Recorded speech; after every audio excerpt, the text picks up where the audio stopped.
Hey guys, today we're going to be going over and showing you the 12-volt digital battery analyzer and tester.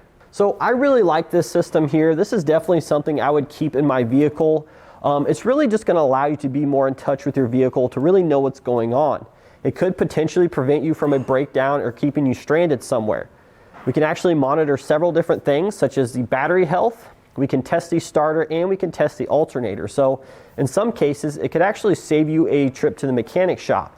If we have a problem with our vehicle and it doesn't start, we could easily just whip this out. This is going to let us know, okay, the battery just needs charged, or the battery won't hold a charge, I need to replace the battery. Or it could also tell us if there's an issue with the starting system. That's the reason our vehicle isn't starting. So for those do-it-yourselfers, this is really something great to have on you.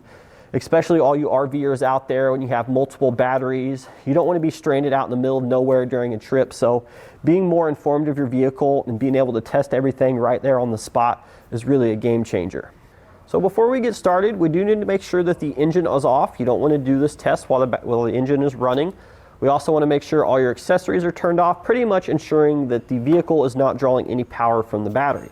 But once that's done, we can get started. So to check the status of our battery, we're going to open the hood on our vehicle here and locate the battery, usually in the engine bay. Sometimes the battery can be in the rear, in the hatch, in the trunk. It's really going to vary by vehicle, but you should be able to find this information in your owner's manual. But once we've successfully found the battery, we need to identify both the positive and the negative terminals. Now the positive terminal is usually going to have a plus on it. It's usually indicated with a red cable. Whereas the negative terminal is usually going to have a negative on it, negative symbol on it, and it's going to have a black cable. So this particular one, it's actually printed into the top of these battery clamps. There's a plus for positive, and there's a negative for minus. Yours could be a little bit different. Again, it's just going to come down to your specific application, but you need to first correctly identify both the positive and the negative side of the battery. Once we've done that, we're going to take our unit here. So the red set of pinchers, alligator clamps, whatever you want to call these, we're going to hook this up to the positive battery terminal. Now sometimes there's going to be these little nuts on the side here that you can hook to. Sometimes we'll have to hook it to that stud there. Really anything we can get a nice solid contact with.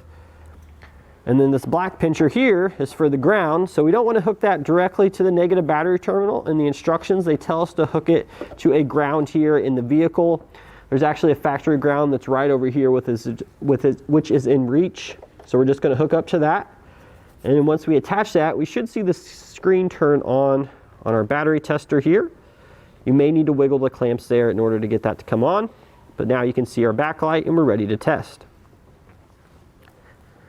So to go through the procedure to test the battery, for starters, it's going to show us the battery test option and it's going to display the current voltage. So 12.2 volts, it's pretty good.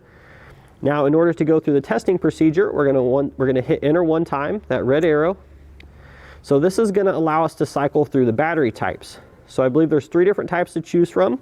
Regular liquid, that's just going to be your lead acid battery that's in the vast majority of vehicles.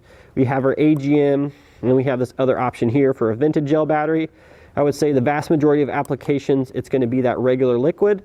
But if you're not sure, you can just simply look at your battery, and there should be some identifying marks, especially if it's one of the uncommon ones, such as an AGM. So just go ahead and give all the information on the top label of your battery a good read over. That way you can ensure you are selecting the correct battery type. So once we've identified the battery type, again, most of it's going to just be regular lead acid liquid. Go ahead and hit enter. So this is going to bring us to our next screen. We have SAE, DIN. For everybody in the USA here, you're going to be selecting SAE. Go ahead and hit enter. There's only 2 options for that. Now we need to enter the cold cranking amp capacity of our battery. So you are going to need to refer back to the labels on the battery here. Usually this is pretty clearly labeled on the top of the battery on the label. For this particular one, I can see CCA, which stands for cold cranking amps. That's going to be 730. So what I'm going to do now is I'm going to come back to our device here, and we're going to hold these arrows over in either direction until we reach 730, or whatever your particular battery is rated for. You just want to make sure the 2 matches, and then we're going to hit enter. So now it's going to go through the testing procedure, and this is going to show us the condition of our battery.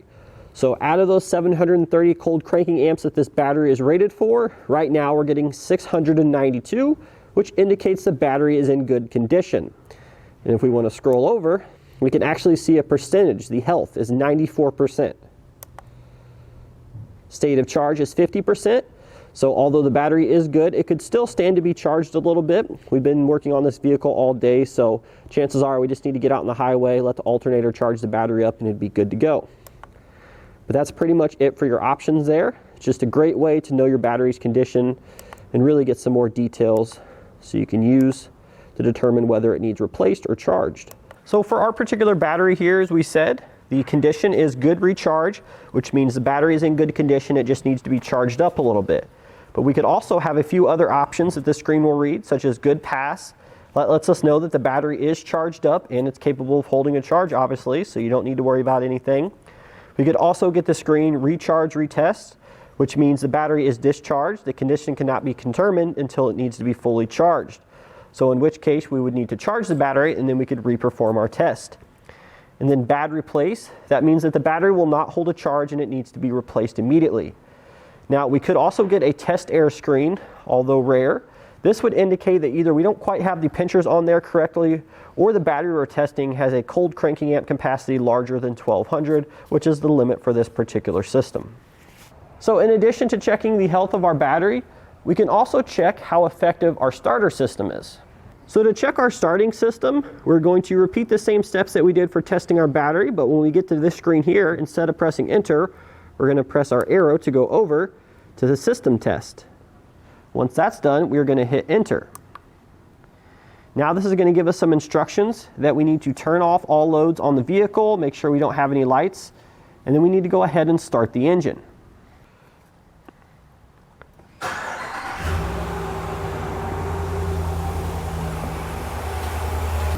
So as we can see here, we got 9.84 volts, which is going to indicate that our starting system is normal.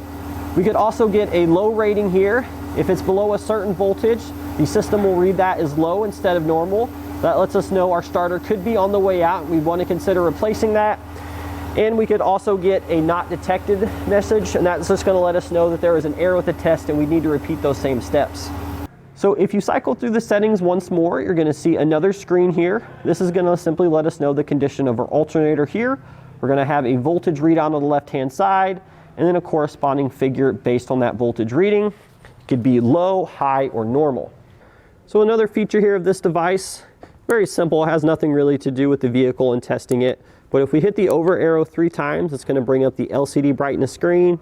We can hit enter, and then we can adjust it down or up accordingly, and that's just going to change the backness of the backlight.